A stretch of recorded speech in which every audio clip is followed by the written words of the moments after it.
깊이 있는 분석과 새로운 시각이 함께합니다. 네, 한 번에 이해하는 경제 토크쇼 경제 현장 오늘 시작합니다. 정부가 24번째 부동산 대책을 발표했습니다. 유례없는 최악의 전세 대란으로 공공임대 확대안을 내놓은 건데요. 관건은 시점과 효과입니다. 수요자가 원하는 지역에 충분한 물량의 주택이 제때 공급돼야 하기 때문입니다. 네, 정부의 전세 대책 주요 내용 그리고 실효성과 시장에 미칠 영향까지 따져보도록 하겠습니다. 시청자 여러분의 의견이나 궁금증들 유튜브 실시간 댓글을 통해 많이 참여해 주시고요. 오늘 세 분 모셨습니다. 신세돈 숙명여대 명예교수, 김재필 한양대 교수, 이재문 창조도시경제연구소장 자리하셨습니다. 어서 오십시오. 안녕하세요. 안녕하십니까. 네, 자, 정부 들어서 24번째 오늘 이제 전세난 대책이 드디어 발표됐는데 원래 어제 하려다가 하루 늦어진 전세난 대책. 신 교수님, 네. 발표 내용을 좀 보셨을 텐데 네. 총평을 좀 짧게 한다면 어떻게 할 수 있겠습니까? 더 심하게 비판하고 싶지만 어이가 없다. 어이가 없다. 어이가 없는 게 네. 그 자료는 굉장히 분량이 두꺼워요. 분석을 엄청나게 했어요. 네. 분석을 엄청나게 했는데 차차 말씀드리겠지만 네. 뭐라고 이야기했냐면 그동안 금리가 너무 낮았다. 저금리. 네. 저금리가 너무 낮게 지속되다 보니까 네. 전세를 놓는 사람도 전세금을 가지고 굴릴 수 있는 돈이 작아지니 네.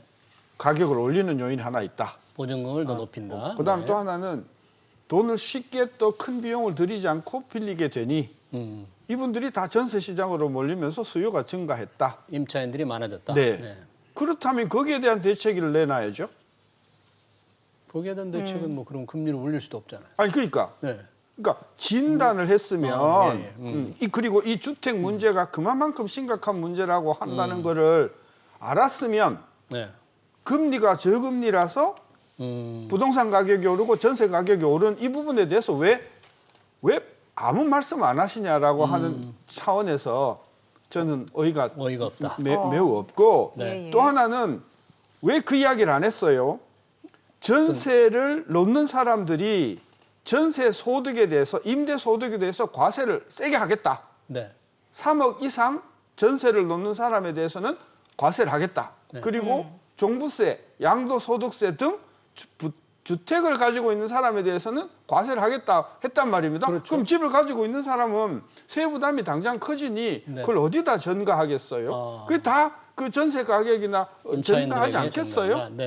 따라서 이런 원인에 대해서는 이런 망구하지도 않고 예. 대책이라고 내놓은 게 조금 이따 비판하겠지만 11만 호 달랑 나왔는데 그것도 들여다보면 정말 실소를 금할 수 없는 그런 대책들만 내놨기 때문에 대책은 이제 차근차근 그렇죠. 얘기하기로 하고요. 네. 예. 그리고 신세돈 교수님께서는 오늘 대책 한마디로 어이가 없다라고 평가해 주셨는데 교수님 어떻게 보셨습니까? 네, 제 생각은 2020년도에 그 가장 화두가 된 용어가 하나 있었습니다. 예. 그 영끌이라는 용어였었는데요. 예. 2030 젊은 세대들이 주택을 구입하기 위해서 영끌을 했는데 이번에 대책을 보니까는 정말 정부에서 영끌을 해서 끌어낼 수 있는 것은 다 끌어냈다고 저는 평가를 합니다.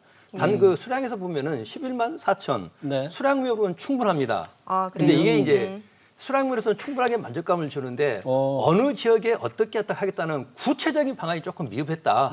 그렇지만은 이 계획대로만 된다면은 어느 정도 시점이 지나면은 전세 시장에 좀 플러스 요인은 될 것이다라고 저는 평가를 합니다. 네. 예. 수량은 충분하다.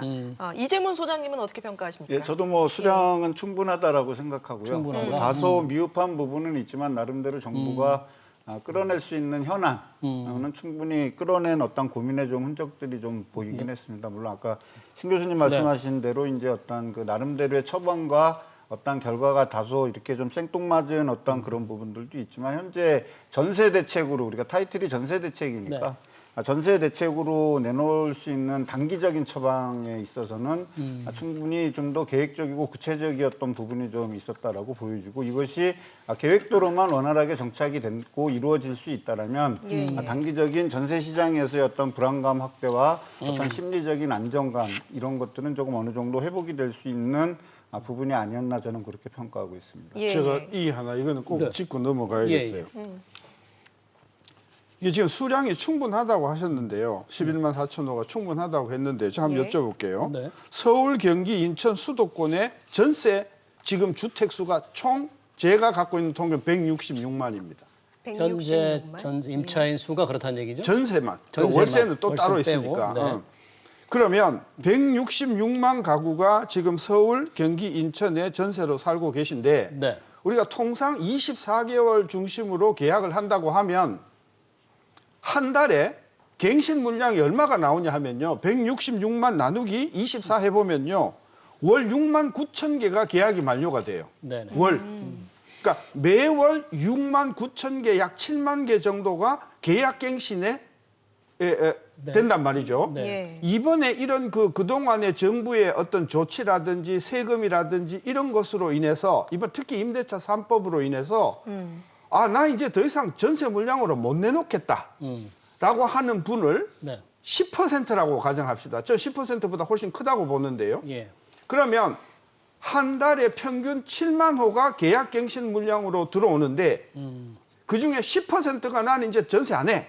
못 내놓겠어. 네. 라고 하면 7천 호거든요. 예.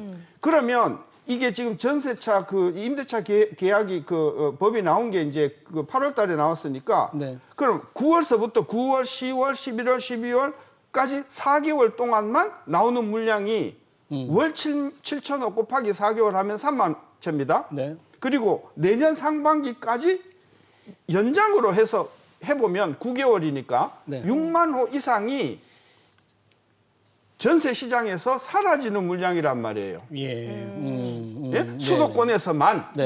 예. 그런데 정부가 지금 금년하고 내년하고 합쳐서 내놓은 물량이 합해서 얼마냐 하면 네. 전체는 11만 호지만 서울 그다음에 경기 수도권. 쪽으로만 확인해 이게 보면은 수도권. 예, 수도권만 보면은 7만 예? 1,400가구. 수도권. 그러죠. 7만. 예, 네. 그러니까 7만 2천 플러스 네. 3만 6천이니까 2년 동안 나오는 물량이 네. 한 10만 호예요. 네. 내년에만 나오는 물량을 더하면 내년에만 나오는 게 6만 3천입니다. 그러면 아까 제가 전제를 했지 않습니까? 한 달에 평균 계약 갱신 물량이 7천 호 정도가 나오는데 네. 정부가 나오는 공급이 내년 상반기까지 나온다고 했을 때 나오는 물량이 지금 수도권 서울 합해서 네. 이게 이 계산이 지금 이게 7만 네. 아니 그 정부 자료가 그게 확실하지 않아요. 수도권이 예. 수도권이 서울을 제외한 건지 서울을 합한 건지가 수도권 정부 자료만으로 보면 서울을 합해서 그렇죠. 2022년까지 상반기에 7만 1,400가구입니다. 예. 네. 21년이 그렇죠. 2022년까지. 2년까지죠. 네. 21년 상반기까지는 얼마가 나와요? 21년 상반기까지요 6만 원 나옵니다. 네네. 네. 그러면 제 계산이 한 달에 평균 7천 호 정도가 전세 시장에서 사라진다고 가정하고 예. 앞으로 9개월 동안 계속해서 전세 시장에서 빠진다고 하면 그 물량이 7만 호가 넘는단 말입니다. 예. 그러니까 정부가 이 계획을 완벽하게 수행을 한다고 하더라도 공급 부족 현상이 생기는 거죠. 네. 그러니까 물량이 절대 충분하지 않다는 절대 말씀이시고요. 충분하지 않아요. 네. 11만 4천 호가 다 된다고 하더라도 전세 시장에서 빠져나가는 물량을 감안하면 저는 턱없이 부족한 물량이라고 생각하는 거예요. 교수님께서 조금 전에 임대차법에 대해서 말씀을 하셔서 오늘 이제 김현미 국토부 장관이 대책을 발표하면서 최근에 이제 임대차 3법에 대한 논란에 대해서 언급을 했습니다. 평가를 이렇게 했어요. 임대차 3법은 사회적 합의로 이룬 소중한 성과다. 어떻게 생각하세요, 교수님? 임대차 3법에 의해서 전월세 가격이 급등하고 전세 물량이 부족했다라는 그런 용어들이 얘기들이 많이 있는데요. 네. 물론 그 법이 처음 시행됨으로써 여러 가지 시행착오라든지 그런 것은 겪을 수는 있습니다. 예. 자, 예전에 우리가 80년도에도 1년에서 2년을 했었을 때 일정 기간 동안 그런 혼란이 있었었거든요. 예. 자, 이 법이라는 것은 어느 정도 일관성을 가지고 했기 때문에 지금 이 법이 시행돼서 당장 역효과가만 있고 당장 또는 효과가 있을 것이다. 이건 성급한 판단이고요. 저는 이 법이 시행됐으니까 한 6, 7개월 지나고 자, 올 가을 이사 수요를 지금 지났었습니까? 예. 그럼 내년 봄 정도 다시 봄 이사철이 온 이후에 그때 이 임대차 3법 전월세 계약 청구권에 대해서도 그때 평가하는 것도 좀 늦지 않는가라고 해서 좀 더 우리는 이 법을 좀 더 기대해 보는 것도 좀 좋지 않나 생각합니다. 그렇습니까? 네. 근데 지금의 시장이 이 임대차법으로 인해서 혼란스러운 건 사실이잖아요. 그런데 이미 지금 이 상태에서 소중한 성과라고 평가하기에는 좀 무리가 있지 않나라는 생각도 드는데 신세동 교수님께서는 어떻게 들으셨어요? 지금 이게 감정원에서 나온 자료가요. 네. 예. 감정원 자료는 네, 아직 이번 주에 예. 지방 전세 가격이 네. 0.33% 올랐어요. 네. 지방 오늘 기준으로 지방 지금 전세. 말씀하시는 신기록입니다, 거죠? 이거. 네, 네. 그러니까 서울 수도권이 네. 한동안 많이 오르다가 이번에 조금 이게 떨어지는가 싶었더니 지금 지방이 어마어마하게 올라가거든요. 네. 아까 우리 선생님 말씀이 네. 뭐 시간이 지나면 이게 가라앉을 거다라고 말씀하셨는데 그랬으면 좋겠는데 현재 전세 시장에서 물건을 구하는 분의 입장에서 보면 예. 정말 분통 터지는 언급일 거라고 저는 봅니다. 알겠습니다. 감정원도 이런 오늘 이제 발표한 거죠. 예, 조금 지난 한 전에- 주간의 가격 동향인데 예. 감정원 자료만 보면 새 임대차법 시행 이후에 서울과 수도권의 전세 품귀로 전세값이 크게 뛰면서 그 수요가 중저가 주택 매수로 돌아가면서 집값도 밀어올렸다. 뭐 이렇게 이제 그럼 제가 전세 수요에 대해서 말씀드려 보겠습니다.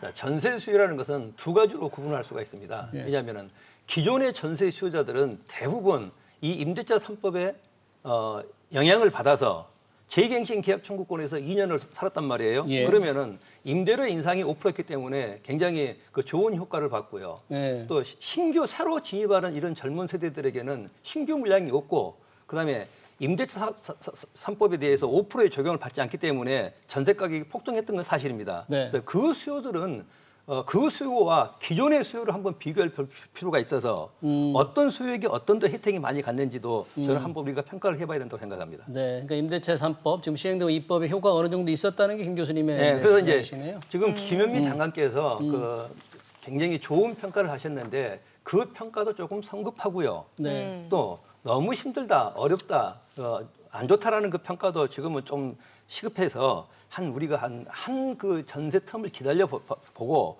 그때 평가를 하는 것이 정확한 이 법에 대한 평가가 아닌가. 그러니까 기존 임차인들은 계약 갱신율이 올라갔기 때문에 그 사람들한테는 조금 혜택이 있지만 새로 임차 시장에 들어온 사람들은 가격 상승이 굉장히 압력이 크기 때문에 네, 컸었죠. 그 사람들한테는 굉장한 고충이 있고 그 고충이 현재의 전세난이다. 그렇죠. 이렇게 지금 시장에서 받아들이고 있는 거죠. 네.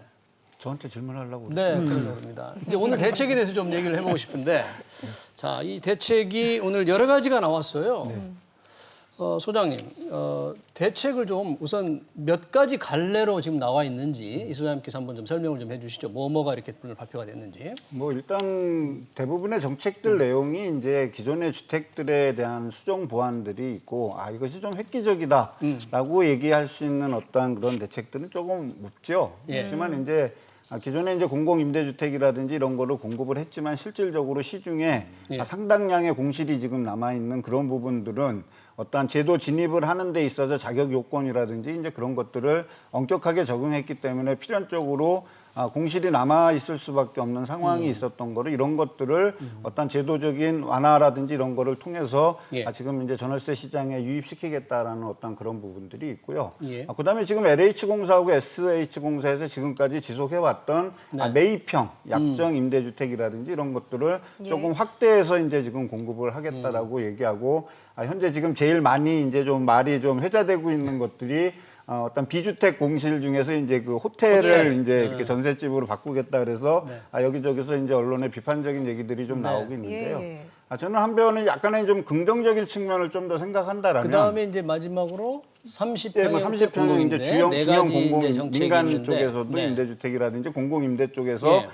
그러니까 우리가 얘기하는 84제곱미터 정도의 중형 아파트들도 이제 공급하겠다라는 게 이제 이번 대책의 주요 골자라고 하겠습니다. 네. 이제 그 중에 뭐 나머지 부분들은 조금 뭐 그렇다고 치는데 호텔까지 이제 우리가 하냐라고 이제 이렇게 얘기하는데 이제 우리 실질적인 어떤 시장에서 보면 과거에 이제 지금은 많은 사회적인 논란이 되고 있지만 분양형 호텔이라고 많이 들어보셨지 않습니까? 네. 예, 그 분양형 호텔 다음에 이제 나온 버전이 우리가 얘기하는 생활형 숙박시설입니다. 생활형 숙박시설에는 호텔에는 취사라든지 이런 것이 없지만 생활형 숙박시설에는 이미 취사시설까지 다 들어갔고 레지던스 같은 걸 예, 그렇죠. 그거 투자형 상품으로 바뀌어서 거기에서 방을 임대해서 실질적으로 세입자들이 쓰는 어떤 그런 부분들 실사례가 네. 상당히 있고요. 예. 그다음에 이제 공장 옆에다가 집을 어떻게 사느냐라고 얘기하지만 지식산업센터는 기숙사라는 어떤 명목을 가지고 원룸이라든지 이런 거를 지금까지 지속적으로 공급하고 있거든요. 예. 또 코로나 이후로 이제 관광객이 많이 줄면서 호텔에 어떤 채산성이라든지 공실이 많이 발생된다라면 그것을 이제 호텔 같은 경우는 이제 뭐냐면 인프라가 어느 정도 갖춰 있지 않습니까? 예. 커뮤니티 시설도 있고 하다못해 수영장이라든지 어떤 운동할 수 있는 시설도 있고 또 1층 지하에 상가라든지 이런 시설들이 있으니까 이거를 좀 더 우리가 발상에 전환을 해서 이런 거를 이제 뭐 가족이 살거나 아이가 사는 이런 걸로는 사실 불가능한 겁니다. 그거를 바꾼다는 거는. 근데 1인 주택이라든지 이런 거는 놓고 봤을 때는 상당히 설득력이 있다라고 이제 보여지기 때문에 이런 것들을 어떻게 이제 좀 더 좀 빠르게 그리고 설득력 있게끔 이제 이렇게 맞추는 게 이번 정책의 어떤 결론이 그리고 성과가 이제 나올 수 있는 여지가 아닌가 이렇게 생각을 합니다. 호텔을 개조하는 방안은 지금 서울시도 하고 있는데 뭐 주거비 부담도 만만치 않고 뭐 주변 환경이라고 그럴까요? 그런 여건들 때문에 공실도 상당히 많다고 들었어요. 근데 이번에 그 호텔을 리모델링 하는 것을 포함해서 네. 이게 정부가 어떻게 명칭을 붙였냐 하면 비주택 공실 리모델링이라고 하는 거 그 안에 호텔이 들어가요. 네. 그렇습니다. 그 안에 호텔이 들어가는데 그 프로그램을 통해서 내년, 내후년 2년 동안 얼마를 공급하는가 봤더니 내년에 6천, 내후년에 7천이에요. 총 13,000 가구. 13,000입니다. 아까 제가 그랬잖아요. 166만 수도권의 전세가 24개월 중심으로 계약이 갱신된다고 하면 한 달에 7,000호가 나오는데 6개월만 해도 4만 호가 쏠려 나오는데 설사 호텔이 정말 기가 막힌 주택이라고 합시다. 그렇게 하더라도 공급되는 6,000호의 물량 가지고 수요자 4만 호 이상의 할 수 있는가? 없잖아요. 그러니까 영끌이라고 그랬잖아요, 김 교수가. 영혼을 끌어모으듯이 다 긁어 모아서 아니, 근데 저는 정부에 영혼이 없다고 생각해요. 영혼이 없다? 네. 그러니까 25번의 대책이 나오는데 매번 나오는 게 이런 식이라는 이야기예요. 저는 그래서 이 공무원들 이 뭡니까? 그 출제를 좀 다시 해야겠다. 이 공무원들의 역량이 이렇게 현실을 저는 동떨어진 어떤 대책들을 내놓을 수 있겠는가? 저는 그런 차원에서 이번에 나온 11만 4천호도 11만 4천호인가요? 이것도 곰곰이 들여다 보면은 가장 알맹이라고 할 만한 게 내년 중에 공공 임대 공실을 39,000원 낸다고 했는데 그 39,000 공실도 들여다 보니까 공실 활용하는 게 그것도 수도권에는 16,000원밖에 안 돼요. 그렇습니다. 그러면 아까 이야기했잖아요. 6개월에 평균 한 4만 호의 전세 공급 물량이 없어지는데 이것 가지고 택이 되는가? 저는 그런 면에서 전세 문제는 한 달 뒤, 두 달 뒤, 석 달 뒤 통계 계속해서 신기록을 경신할 것이라고 보는 거예요. 그러면 우선 기왕에 호텔을 얘기했으니까 이번 대책이 이제 4가지로 나와 있는데 김재필 교수님, 이 호텔을 주거로 바꾸는 것 우리가 이제 처음 해보는 건 아닌 것 같은데 김현미 장관은 뭐 외국에서는 호응이 좋다 이렇게 얘기를 했는데 우리가 경험해본 결과 호응이 좋았습니까? 어떻습니까? 그게 이제 영국에서 사용하는 모델을 우리가 벤치마킹한 것 같습니다. 영국이라든지 유럽 쪽에서는 꽤 부족한 주택난을 해소하기 위해서 1인, 2인 가구들에게 도심 중심부의 호텔들을 이렇게 주거용으로 개조해서 임대한 사례들이 꽤 있습니다. 그래서 우리나라에서 최초로 했던 것이 종로구 숭인동에 B라는 호텔을 리모델링해서 임대를 줬었을 때 그때 청약률은 정말 뭐 400대 1 정도로 엄청나게 폭발적인 수요가 넘쳤었습니다. 일단 청약할 때는. 그런데 이제 거기에 한 뭐 8, 90%가 포기를 했는데요. 포기한 이유가 자, 서울 중심부 입지 좋습니다. 교통 여건 좋습니다. 생활 시설 좋습니다. 근데 뭐가 문제냐면은 너무 임대료가 높다는 얘기죠. 그러니까 내가 살고 싶은 꿈의 집이지만은 정말 꿈일 뿐이죠. 소득 대비 지출이 많기 때문에 포기를 했는데요. 그래서 대부분 그걸 가지고 실패 그러는데 이번 정부에서는 그걸 실패를 반면교사 삼아 다시 한번 이것을 또 만들지 않는가. 그런데 저는 그렇거든요. 이번 정책 중에서 이제 여러 그 전문가들이 호텔을 주거용이다 이렇게 굉장히 좀 비아냥거리는 그런 그 뉴스를 제가 많이 봤는데요. 예. 호텔이 다가 아니란 얘기죠. 이게 정부가 한다는 얘기는 정말 끌어모으다 보니까 호텔까지 나왔고 또 이 호텔 사람이 지금 굉장히 숙박시설이 지금 그 난간을 겪고 있지 않습니까? 그래서 그런 그 양쪽의 경제성을 따져서 호텔을 했을 때 호텔이 물론 2, 3인 그 주거용 실소유자에게는 해당되지 않지만 정말 앞으로 우리나라를 책임질 젊은 세대들 네. 이 세대들에게는 정말 주거 공간이 확보되고 교통 여건이 좋은 지역에 일정 기간 머물면서 생활 자립 기반을 줄 수 있는 그런 방침에는 어느 정도 저는 뒷받침이 될 수 있다. 네. 이렇게 조금 더 정부에게 조금 되게 좀 긍정적인 한번 답을 해주고 싶습니다. 근데 말씀하신 대로 호텔이라는 것이 난방 같은 관리 비용이 많이 나오고 또 안에 내부 구조가 주거용이 아니잖아요. 예, 그 문제가 있는데요. 그런 문제가 좀 사실 안락한 분위기는 아닐 텐데. 그러니까 건축 처음에 예. 그 설계 자체부터가 다릅니다. 예. 왜냐하면 주거용 건물이랑 같은 경우에는 첫째가 치사 시설이거든요. 그다음에 난방, 예. 그다음에 쾌적한 환경에서 이런 공기 순환. 근데 호텔은 그게 되지 않는데요. 정말 그 호텔을 가지고 주거용으로 개조해서 난방 치사까지 한다라면은 더 건축비보다 더 많이 들 수 있지 않는가. 예.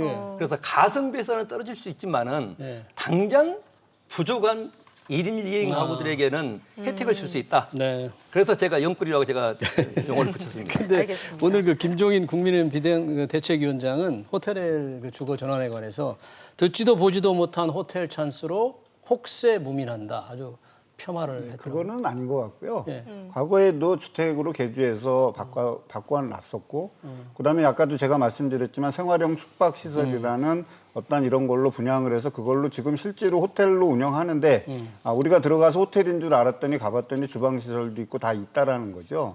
그런 식으로 해서의 어떤 최소한의 1인 가구의 어떤 주거 문제도 있지만 1인 가구의 어떤 그 주거 문제는 사실 뭐 이번 문재인 정부만의 문제는 아니지 않습니까? 근데 사실 최근에 1인 가구가 상당히 증가를 많이 했습니다. 네. 그러다 보니까 2017년에 한 562만 가구 정도 되는 것이 2020년에 617만 가구로 무려 한 4년 만에 약 55만 가구가 증가했다라는 건 1년에 11만 가구씩 1인 가구가 증가하고 있고 앞으로도 그 증가 추세가 계속될 거라는 거죠. 물론 아파트 아니면 3인 가구, 4인 가구의 주택도 되게 중요하지만 1인 가구가 그렇게 급증하고 있는 상태에서의 수도권의 어떤 주거 문제를 다 아파트로 져서 해결할 수는 없는 겁니다. 그러다 보니까 오피스텔, 그다음에 이제 레지던스라든지 이런 것들을 또 바꾸고 기숙사 문제도 그렇게 해서 이제 도입이 되는 과정에서 그런 유휴 호텔 또는 시설이 도심에서 운영이 제대로 안 돼갖고 폐허화되고 이러는 바에는 그래도 호텔이 가지고 있는 특장점이 있거든요. 예. 어떤 인프라 시설이라든지 이런 것들은 상당히 좋지만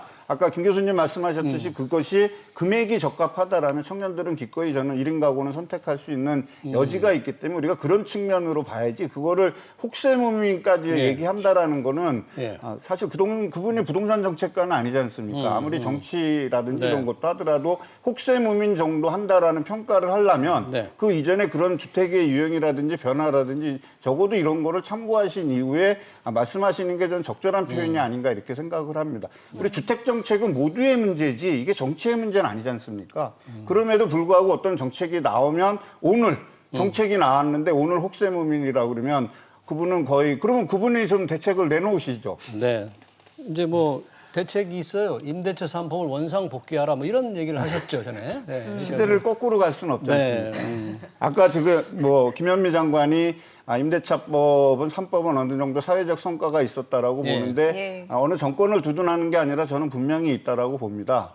서민 주거 안정이 2년에서 4년으로 늘어난다라면 그것을 우리가 바꾸는데 40년 걸렸거든요. 1989년서부터 2019년까지 2020년까지 오는 그 40년 동안 우리 사회가 고작 바꾼 거는 2년에서 4년으로 바꿨고 계약갱신 청구권 한번 행사하는 게 단데 그것이 실패하고 다시 원상으로 간다라 그러면 우리의 그 대부분의 주거 안정이라든지 이런 목표 달성을 한다라고 얘기할까요? 그런 건 너무 요원하지 않습니까? 네. 알겠습니다. 이 빈상가 호텔을 주거시설로 전환하는 문제에 대해서는 토론이 있었고, 근데 또 하나 중요한 정책이 기존 공실 활용인데, 아까 신 교수님은 그게 39,100가구로 너무 부족하다. 이런 전국. 말씀. 전국. 전국. 네, 그렇습니다. 아주 부족하다는데. 수도권 1만 6천. 네, 그렇죠. 그런데 공실로 있다면 왜 그게 임대가 안 됐을까? 그 이유가 있을 텐데. 뭐 그게 여러 가지 그 법률적인 그 제약이 있다 하더라고요. 뭐 네. 6개월 이상 공실이 되어야 되고, 그다음에 그 주변 가격하고 현격한 차이가 나면 특혜 논란이 있으니 예. 주변 가격하고 뭐 맞춰야 된다, 뭐 이런 여러 가지 규정 때문에 네. 실제로 그 공실로 있었음에도 불구하고 안 나갔다는 거예요. 그러니까요. 그리고 그런- 네. 임대료가 상당히 비싼 쪽이 많대요. 강남에 있는 뭐 부근에 있는 것들은. 네. 그러니까 그런 현실적인 요인이 있어서 이게 안 나간 건데 이제 이번에 아까 뭐 영끌이라고 하셨는데 그 영끌로 해서 이게 첫째 물량이 작다. 이게 16,000호밖에 안 되잖아요. 수도권 다 수도권에, 하면서. 네, 공실을. 아까 계속해서 예. 우리가 국민들이 뭘 알고 계셔야 되냐면 한 달에 평균 7,000호 정도가 이게 전세 시장에서 사라지고 있다. 저는 그렇게 보는 거예요. 예. 그런 상황에서 6개월이면 4만 호가 넘는데 이게 공실을 다 갖다가 뭐 헐값에 우리가 임대를 한다 하더라도 궁극적으로 전세 가격은 전세 물량은 모자라는 것이고요. 아까 임대차 계약이 아주 뭐 성공적이고 역사적으로 뭐 그런 성과라고 하는데요. 그 법이 바뀌지 않는 한, 성공적이고 역사적인 성과라고는 제가 말씀. 그러니까 그 법이 존재하는 한 예. 주택을 갖고 있는 사람은 어떻게 반응을 하냐 하면 예. 이제 4년이잖아요. 2+2. 그렇죠. 그렇죠? 네. 그러니까 이제는 한 번 올릴 때 굉장히 많이 올릴 거고요. 네. 그다음에 양도세다가 종부세다가 이런 그 세부담이 많으니까 결국은 그 부담을 전부 세입자들한테 전가를 할 거란 말이에요. 그러면 정부가 획기적인 법안이다라고 했는데 그 부담은 전부 누구한테 가냐 하면 세입자에게 가게 돼 있는 거예요. 그래서 우리 세입자들이 반드시 아셔야 돼요. 임대차 4법을 정부가 밀어붙이면 결국 그 덤터기는 지금 우리가 오늘도 통계에서 보듯이 계속해서 전세값 오르고 계속해서 주택가격 오르고 그 부담이 전부 집 없는 사람들한테 전가가 되니 그게 어째서 그게 똑바른 법이냐. 그걸 비판하는 거죠. 법을 뭐 국회 뭐 압도적인 그 세력을 예. 갖고 있는 여당이 밀어붙이는데 방법이 없지 않습니까? 네. 알겠습니다. 제 주장은 세입자들한테 그 부담이 전부 돌아가고 네. 그게 지금 계속해서 통계로 나타나고 있다. 예, 알겠습니다. 그거죠. 자, 공실을 활용하는 부분은 이미 뭐 지어져 있고 비어 있는 집이기 때문에 바로 들어갈 수가 있잖아요. 그래서 시점상으로는 좋은 것 같은데 비어 있는 이유가 있지 않겠습니까? 뭐 시스템입니다. 입지가 안 좋다던가, 뭐 비싸다던가. 시스템이 있기 때문에 예. 들어갈 수가 없죠. 소득 기준을 낮춰주지 않으면 좀 더 하위 계층의 저소득자가 못 들어가고 또 설령 들어갔다 하더라도 법정 요건 때문에 3개월이든 6개월이든 공실 기간을 충족시켜야 되고 예. 충족시킨 이후에 다시 그 소득 기준이라든지 이런 거를 낮춰서 할 수 있는 제도적 미비가 있었기 때문에 사실 현재 공실인 상태로 있고요. 예. 또 이미 수도권에도 신혼부부에게 특별 공급된 공공 분양주택도 약 10%, 임대주택도 약 10% 이상이 공실로 남아 있거든요. 예. 어떤 이런 주택들에 대한 어떤 시스템, 그러니까 제도적 개선을 통해서 즉시 입주가 가능할 수 있다라면 상당 부분의 어떠한 그 불안감이 저는 해소될 거라고 보고 있습니다. 네, 이번에 이제 발표하면서 공실 기간이 3개월 이상인 곳은 소득 관계없이 네. 입주를 할 수 있게 그래서 아마 입주가 잘 될 것이다. 이게 이제 정부의 기대인데 위치라든지 그 거주 환경이라든지 이런 게 문제가 있기 때문에 공실로 남아 있을 거란 말이죠. 그 물론 소득 기준 바꾼다고 문제도- 해서 예, 들어갈 수 입지적인 있을까? 문제도 있습니다. 예. 입지적인 문제도 있는데 그건 외면당하고 있는 거고. 제가 그러니까 말씀드려보면은 예. 이번에 저도 그 발표를 보고 깜짝 놀랐었습니다. 예. 이렇게 공실이 예. 약 3만 9천에 이런 그 좋은 입지 조건이 좋은 아파트들이 공실로 있다는 거 저도 이해할 수가 없었습니다. 바로 그 원인은 예. 규제 또는 제도 이런 그 말 그대로 그는 그 공무원 관점에서 보기 때문에 그렇게 전세난이 난리를 치는데도 예. 정부에서는 그 집을 빈집을 놔뒀다는 것이 이해할 수가 없었어요.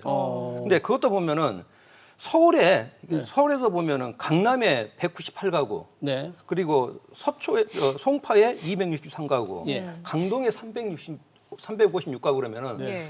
대다수 국민들이 아주 그 선호하는 지역이죠. 그렇죠. 예. 선호하고 그 놀랄 만한 일인데 왜 그렇게 제도만 따지고 규제만 따졌는가?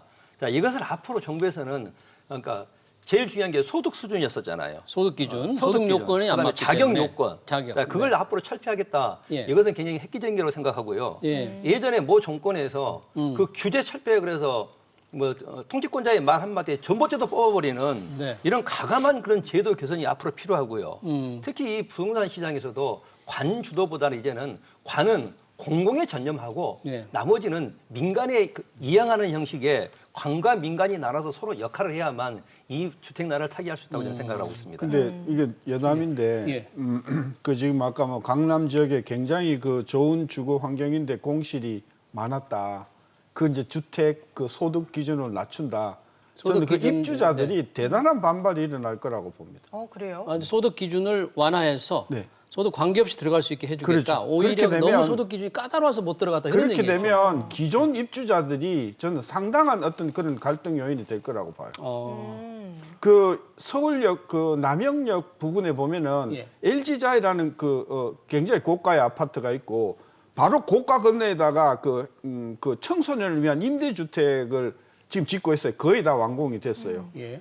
그 동네 사는 분들이 굉장한 반발이 많았거든요. 왜요? 그런 게 들어온다 그래서? 그렇죠. 네. 그러니까 우리는 그래도 중산층이 사는데 예, 이런 이제 저소득층이 들어오면 거기에 대한 뭐 집값 문제라든지 이런 것들 때문에 난 그게 옳다는 게 아닙니다. 네, 그 현상이 현실적으로 그렇다. 이 소셜 믹스에 대한 조금 네. 그런 관대한 부분에 입장을 대한, 네. 가져야 되는데 그렇지 않군요. 예, 상당히 저는 많은 반발이 일어나면서 네. 갈등이 생길 것 같아요. 그래서 LH공사도 그런 걸 감안해서 공실이 뭐 몇 개월씩 진행됨에도 불구하고 소득 기준을 낮출 수 없었던 이유는 그런 현실적인 제약 요인이 저는 있을 거라고 추측합니다. 그러니까 우리가 풀어야 할 그 과제 중에 하나가 소셜 믹스거든요. 예. 예전에 보면은 임대 아파트와 민영 아파트를 구분을 해놨더니 임대 아파트에 사는 자녀들이 민영 아파트를 지나다니 못하게끔 막아버리는 이런 사회적인 문제가 많이 발생했습니다. 그러니까 지금 그 소초라든지 이런 그 최근에 나온 이 임대 아파트를 보면은 민간과 인양이 같이 합해 있기 때문에 사실상 그 관리회사 외에는 누가 임대이고 누가 민영인지 모르게끔 만들어놨습니다. 그래서 그 제도는 굉장히 좋은 제도인데요.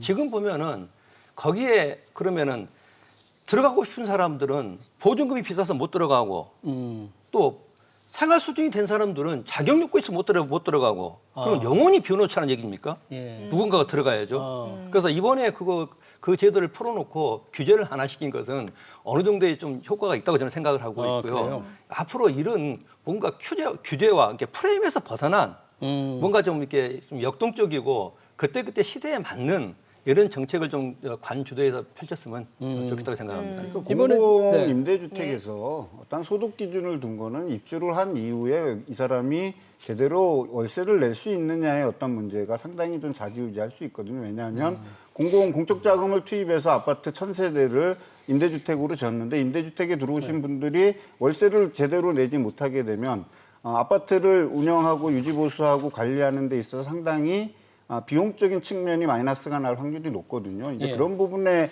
의해서 저는 이제 어떤 소득 요건을 그래서 이제 좀 어느 정도 전 잡아놨다라고 보고요. 그런 소득 요건을 푼다 해서 같은 임대주택 내에서의 어떤 소셜 믹스가 깨진다 이거는 좀 조금 제가 봤을 때는 그런 것 같고 만약에 그것이 공공과 민영이 같이 있는 곳에 그러니까 일반 분양 아파트하고 임대 아파트하고 같이 섞여 있을 때는 소셜 믹스 문제가 이제 상당히 큰 문제로 대두될 수 있겠지만 같은 임대 아파트 내에서는 왜냐하면 그게 만약에 공실로 계속 유지된다 그러면 그 비용은 LH공사나 HS공사나 아니면 정부에서 그 비용을 보존시켜야 되거든요. 그럴 바에는 조금 자격 기준을 완화해서 입주를 시켜서 그분들이 이렇게 같이 살면서 이렇게 하는 것이 모두에게 이익이 될 수 있는 저는 방법이라고 생각하기 때문에 이번에 좀 그 규제를 좀 완화해서 거기에도 대거 진입할 수 있게끔 그런 좀 창을 좀 열어놨으면 좋겠다라는 생각입니다.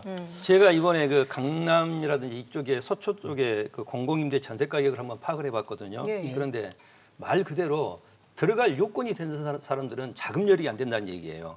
소득 요건은 되는데 돈이 없군요. 네, 돈이 없다. 근데 돈은 되는데 자격 요건이 안 되는 사람들은 예. 그 돈 주고 살 바에야 전세라는 게 그렇거든요. 내 집을 마련하는 기간 동안에 가족이 거주할 수 있는 공간이지 않습니까? 그래서 그 정도 살 자금력 있는 사람이라면은 분양으로 가지 내 집을 갖지. 그래서 아마 이게 좀 오랫동안 공실로 나왔지 않았는가. 그래서 그런 이렇게 금액에 대한 이런 문제점도 한 번 더 깊게 생각을 봐야 될 문제라고 생각합니다. 어찌됐든 이번에 이제 공실에 대해서는 소득 요건을 완화하기 때문에 오히려 입주 기회가 저소득층 입주 기회가 축소되지 않을까 정부는 또 그걸 또 걱정하더라고요. 소득 요건을 완화하면. 네. 자, 다음 대책으로는 또 관심사 하는 게 우리가 민간 건설사에서 매입 약정을 통해서 다세대 오피스텔을 신축한다. 건물을 사전에 확보한다. 그래서 공공 전세 개념이 들어온다는데 이거는 뭡니까, 소장님? 그러니까 이제 SH공사나 LH공사는 지금까지 이제 그 상태를 계속 유지해 왔는데요. 네. 이제 어떻게 보면 이제 건축업자나 아니면 이제 공공에서 같은 윈윈하는 구조라고 보시면 되겠습니다. 예. 그러니까 건설업자가 땅을 부지를 확보한 다음에 내가 여기에다가 예를 들어서 한 30세대 아니면 100세대의 집을 질 테니 LH가 사주겠습니까? 사전에 약정을 하는 거죠. 그럼 LH는 조건을 답니다. 이런 기준의 건축비 얼마에 어떤 구조로 만들어 달라고 해서 두 당사자의 합의가 되면 일단 집을 짓게 되면 네. 집을 짓는 건축업자 입장에서는 이거를 어떻게 팔 것인가 고민하지 않고 LH공사에서 다 가져가고 LH는 그거를 가져간 상태에서 이제 전세를 준다든지 월세를 준다든지 해서 투자금을 회수하는 그런 구조는 좀 시세보다 저렴하게. 지금까지 이제 지속되어 왔는데 지금은 이제 그 영역을 조금 더 이제 확대를 시키겠다라는 겁니다. 예. 확대를 시키고 규모를 좀 더 넓혀서 좀 안정되게 이제 조금 차상위의 어떤 전세입자라든지 이런 분들을 들어올 수 있게끔 이제 하겠다라는 구조죠. 그 지금 공공 보니까, 전세. 네. 시세의 90% 이하 수준으로 이제 가격을 매기겠다는 건데 사실 지금 전세값이 너무 올랐기 때문에 네. 90%도 비싸다 이런 얘기들도 있어요. 물론 이제 평균에 우리가 함정에 빠질 수 있는데 전체적인 전국적 평균으로 본다 그러면 과연 이것이 우리가 전세값이 폭등했느냐라고 생각하기에는 사실 낮은 수치입니다. 아직까지. 근데 이걸 국지적으로 들여다보면 상당히 큰 폭으로 많이 올랐죠. 지금 최근에 가장 많이 이제 전세 가격이 오른 곳은 세종시거든요. 예. 무려 40%가 넘는 게 올라갔습니다. 근데 언론에서 세종시는 지금 안 나오지 않습니까? 전세 가격이 이렇게 폭등했다면 지금 세종시는 뒤집어졌어야 되는데 네. 뒤집어졌음에도 불구하고 지금 다른 지역들이 계속 이제 연일 주간 단위로 이렇게 나오고 있는데 그래서 우리가 전세가율 상승의 어떤 이런 부분에는 우리가 좀 비교를 해봐야 되고요. 좀 이번에 국토부에서 발표한 부분에 조금 아쉬운 점이 예. 전체적인 통계 수치를 정확하게 갖고 있지 않습니까?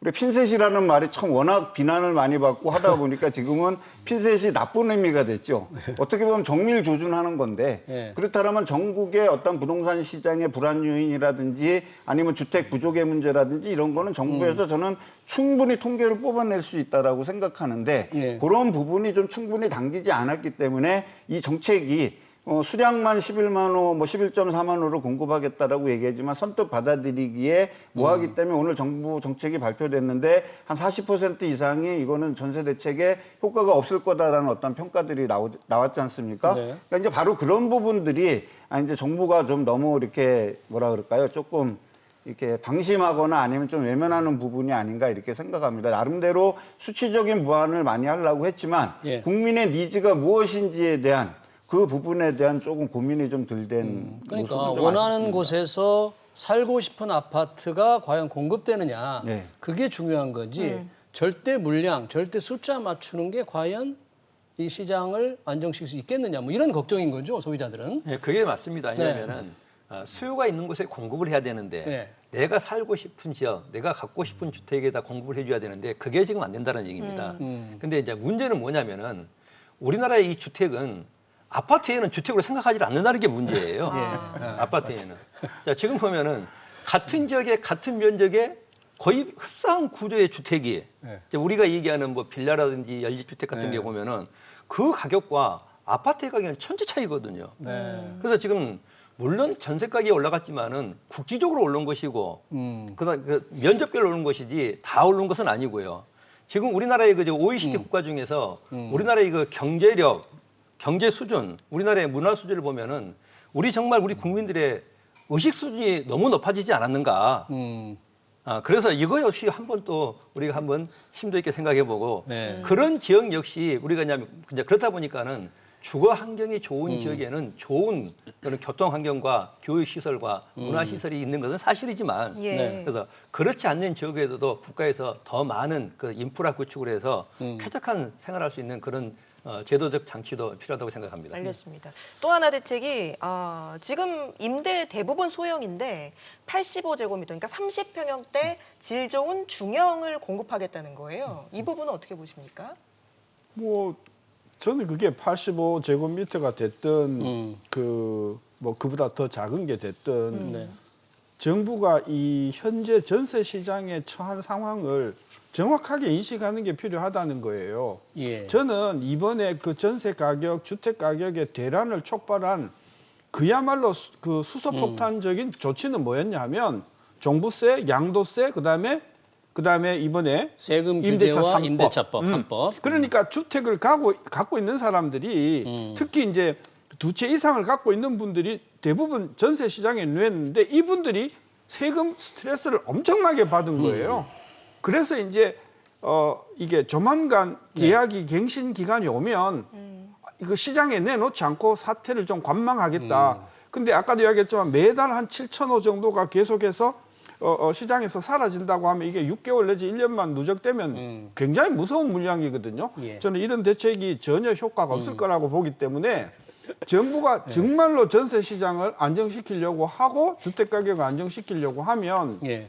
저는 제가 지적한 양도세, 종부세, 그다음에 임대차 3법에 또는 그 임대소득에 대한 입법을 제고하는 것이 그러니까 상황을 돌려. 세금 규제를 완화하고 임대차법을 유턴시키지 않는 한 전월세 시장 안정은 없다. 왜냐하면 이것을 촉발시킨 것이 그것이었고요. 네. 거기다가 이제 저금리라고 하는 것들이 맞물렸기 때문에 예. 저는 이것이 돌려가지 않는 한, 네. 되돌리지 않는 한 저는 못 잡을 거라고. 지금 잠깐 저희가 얘기한 이제 중산층도 살 수 있는 30평형대 공공임대 그 얘기 중에서는 또 중요한 게 그 공공임대는 중위소득 130%에서 150%까지 입주할 수 있다. 그러니까 중산층도 입주할 수 있는 공공임대주택이다는 면에서 상당히 시장의 변화를 가져온다. 그러다 보니까 국민의힘 윤희숙 의원이 이런 건 문제가 있다. 회개하다. 이런 얘기까지 했더라고요.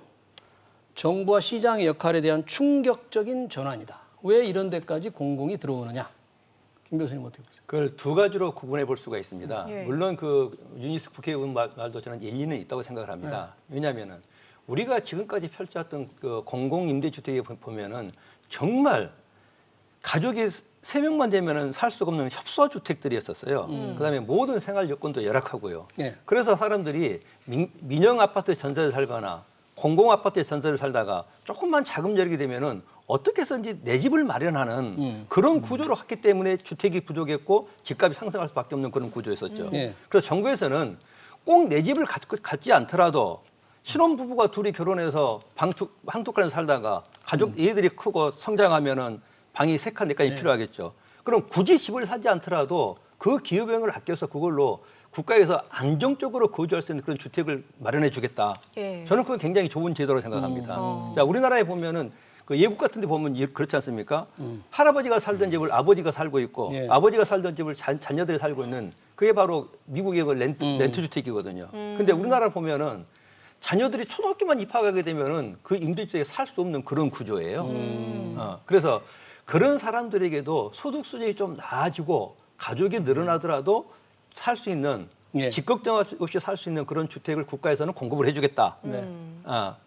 예. 그런데 이제 하나의 이제 어떤 그 악영향이 있을 수 있냐면요. 뭐냐면, 야, 국민의 세금으로 예. 자금 여력이 된 사람한테까지 꼭 국민주택을 줘야 되느냐, 중위소득 혜택을 줘야 되느냐. 150% 소득자까지 한다 그러니까 네, 그런 그게 문제예요. 이제 윤희숙 그 의원님께서 예. 하시는 그 바로 반론인 것 그겁니다. 같은데요. 공공의. 예. 물론 그 말도 일리는 있지만 현재 우리나라의 이 임대주택 제도를 이 시점을 개선을 한다라면은 중산층들도 꼭 내 집을 가지고 있지 않더라도 안정적으로 살 수 있는 그런 주택 공급도 꼭 필요하다고 저는 생각합니다. 그러니까 주택의 개념이 이제 아직까지 대한민국에서는 이제 소유와 투자의 개념으로만 많이 정착돼 있기 때문에 공공 또는 민간에서 공급하는 중형 임대주택에 대한 거부감이 어느 정도 있는 거는 현실입니다. 근데 이제 이런 아젠다들이 2000년대 들어오면서부터 끊임없이 바이, 사는 집이 아니고 리브, 살기 위한 거주의 개념을 담으려고 많이 노력을 해왔습니다. 역대 정부에서. 그러다 보니까 이제 과거에는 시프트라 그래서 서울형 장기 전세주택이라는 것도 있었고요.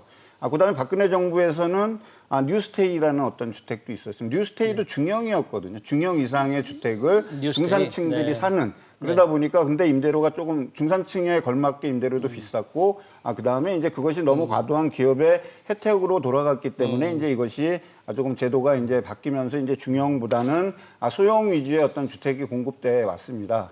근데 사실 국민들의 니즈는 내가 16평, 20몇 평짜리 이런 주택보다는 그래도 아까 4인 가족이 살라 그러면 방도 3개 있어야 되고 예.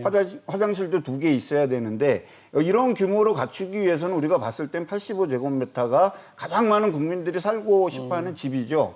근데 이런 집들을 짓기 위해서는 예를 들어서 재건축을 하든 재개발을 하든 하기에는 한계가 있기 때문에 공공 영역이든 민간 영역이든 이런 중형 주택들의 공급을 꾸준하게 해야 되는데 그 주택의 유형을 분양보다는 일단 임대주택의 어떤 유형으로 한번 끌고 가서 이거를 공급을 하고 어느 정도 안정되게 공급만 할 수 있다 그러면 많은 분들이 주택을 사거나 이런 거보다는 거주하는 개념으로 바뀌지 않겠냐는 그런 열망이 좀 담겨 있다라고 본다라면 전 시의적절하다고 봅니다. 신선희 교수님 마지막으로 뭐 짧게 이 대책 전반적인 평가를 좀 한번 해주시죠. 글쎄요. 아까도 얘기했지만 그 주택 시장에 이런 급등이 오는 원인에 대해서 예. 정부가 좀 잘못을 인정을 해야 되는데 아까 세금과 한 번 결정하면 도대체 뒤로 돌아가지 않는 후진 기여가 없는 차다. 그런 면에서 정말 답답함을 금할 수가 없습니다. 알겠습니다. 오늘 세 분 말씀은 여기까지 듣도록 하겠습니다. 지금까지 신세돈 숙명여대 명예교수, 김재필 한양대 교수, 이재문 창조도시경제연구소장과 함께했습니다. 고맙습니다. 고맙습니다.